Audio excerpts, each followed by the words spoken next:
Les forces de l'armée arabe syrienne rétablissent la sécurité dans la campagne d'Al-Qsir et traquent les terroristes dans le village Al-Hamidiyya.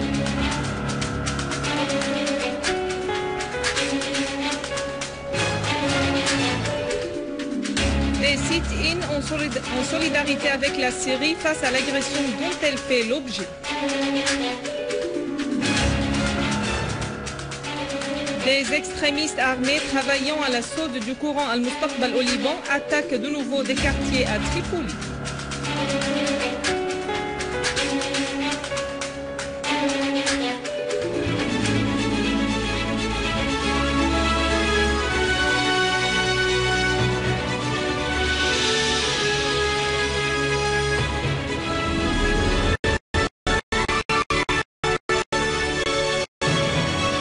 d'Al-Qsir. Des unités de l'armée arabe syrienne ont pris pour cible des foyers de terroristes, liquidant un grand nombre d'eux. Une large partie de la ville a été contrôlée suite à cette opération de l'armée arabe syrienne. Des soldats de l'armée arabe syrienne ont affirmé que les terroristes subissent des frappes dures et de lourdes pertes en vie et en matériel. Le commandement principal des terroristes a été neutralisé et leurs entrepôts d'armes et de munitions ont été détruits. Les forces de l'armée continuent de même de s'avancer sur plusieurs axes en direction du centre de la ville d'Al-Qsir.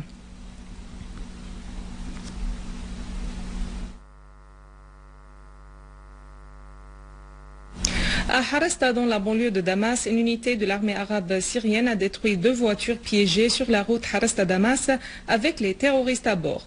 Une source haut placée a indiqué qu'une voiture du type Mercedes bourrée de 700 kg d'explosifs a été détruite près de la société Daya, alors que l'autre, chargée de 600 kg d'explosifs, a été détruite près de la galerie Al-Karez dans la ville de Harasta.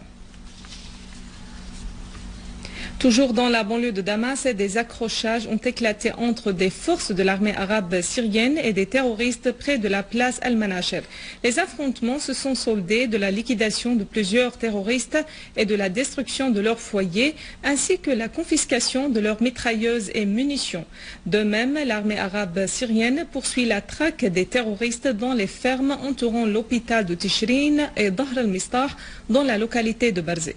Nombre de terroristes a été tué dans ces opérations de l'armée arabe syrienne. Des unités de l'armée arabe syrienne ont fait des tués et des blessés parmi les terroristes lors d'une série d'opérations visant leurs foyers dans plusieurs régions à Alep et sa banlieue.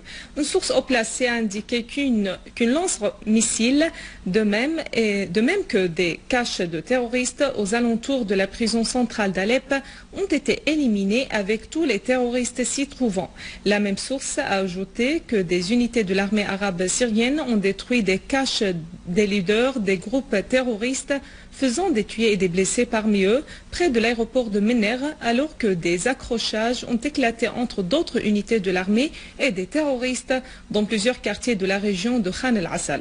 Dans la ville d'Alep, des affrontements ont opposé des unités de l'armée à des terroristes qui commettaient des actes de tuerie et de pillage dans les régions de Sheikh Saïd, de Bustan al-Qasr, de Sheikh Maqsoud et d'Al-Layramoun. Des dizaines de terroristes ont été tués et d'autres ont été blessés dans ces affrontements. Selon la même source, une grande quantité d'armes et de munitions chargées à bord d'un camion a été détruite près de la place de Qadi Askar, alors que des terroristes ont été liquidés et leurs armes et véhicules détruits près de la place Al-Haïdariya.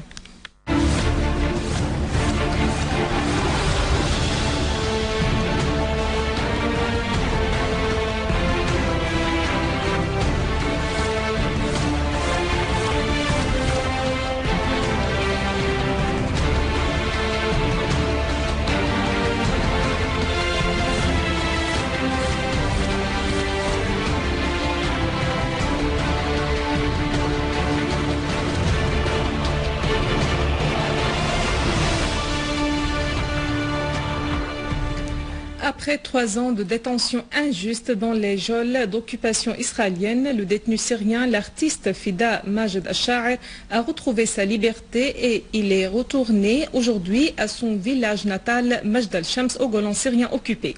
Dans une déclaration de presse, le détenu libéré a souligné que l'occupation ne pourrait jamais persister et que l'arrogance manifestée aujourd'hui par l'entité sioniste n'est que le début de la fin de cette entité. Al-Sha'ir a salué le peuple arabe syrien et l'armée intrépide qui défend la patrie face à tous les complots et à l'agression dont elle fait l'objet.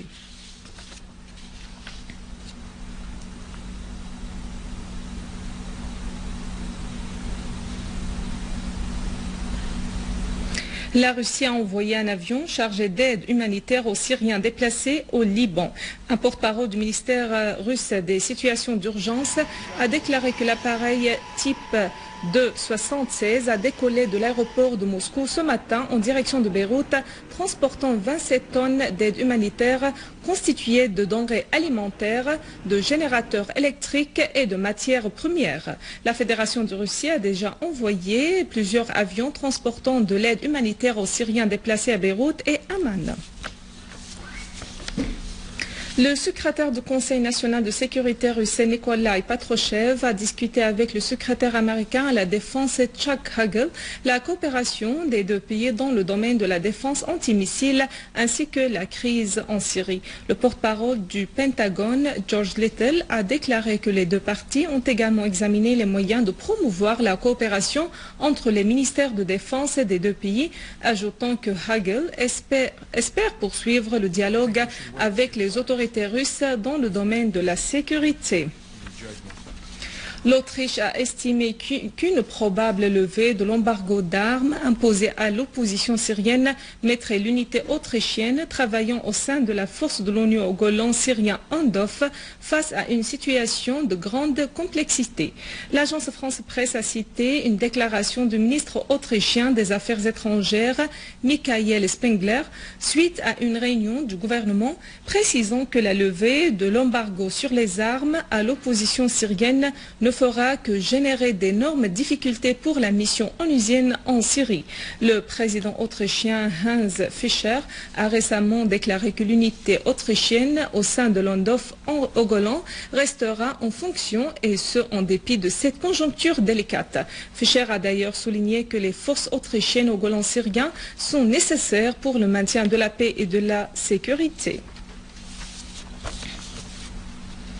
Le comité bulgarien de la solidarité avec la Syrie, la communauté syrienne et l'Union nationale des étudiants de Syrie en Bulgarie ont organisé une imposante manifestation devant le siège de l'ambassade de Turquie dans la capitale bulgarienne Sofia pour exprimer leur solidarité avec la Syrie face au complot tout en condamnant les crimes du gouvernement de Recep Tayyip Erdogan en Syrie.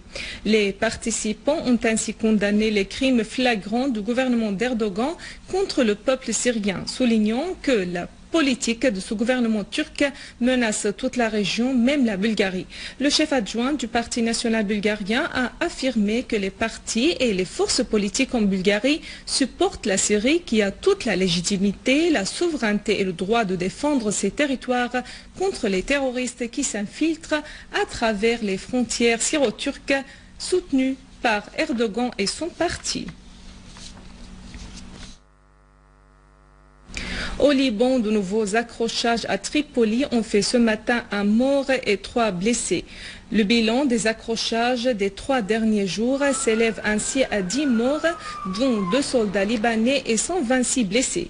La ville de Tripoli a été la nuit passée le théâtre de tirs de différents types d'armes, dont des lance-roquettes. Plusieurs habitations ont été endommagées et leurs résidents ont dû rechercher des abris plus sûrs. Les universités et les écoles de plusieurs quartiers à Tripoli, notamment Al-Badawi, sont restées fermées. L'ensemble de la ville connaît une activité routière et commerciale très restreinte. Avant de clore ce journal, un rappel des principaux titres. Les forces de l'armée arabe syrienne rétablissent la sécurité dans la campagne d'Al-Qsair et traquent les terroristes dans le village Al-Hamidiyya.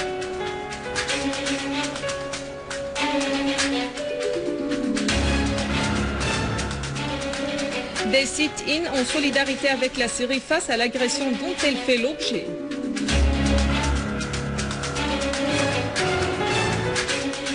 Des extrémistes armés travaillant à la sourde du courant Al-Mustaqbal au Liban attaquent de nouveau des quartiers à Tripoli. Mesdames et messieurs, c'est la fin de notre édition. Pour la revoir, visitez notre site web syrienonline.sy. Merci à vous, merci à toute l'équipe de rédaction et de technique. Au revoir.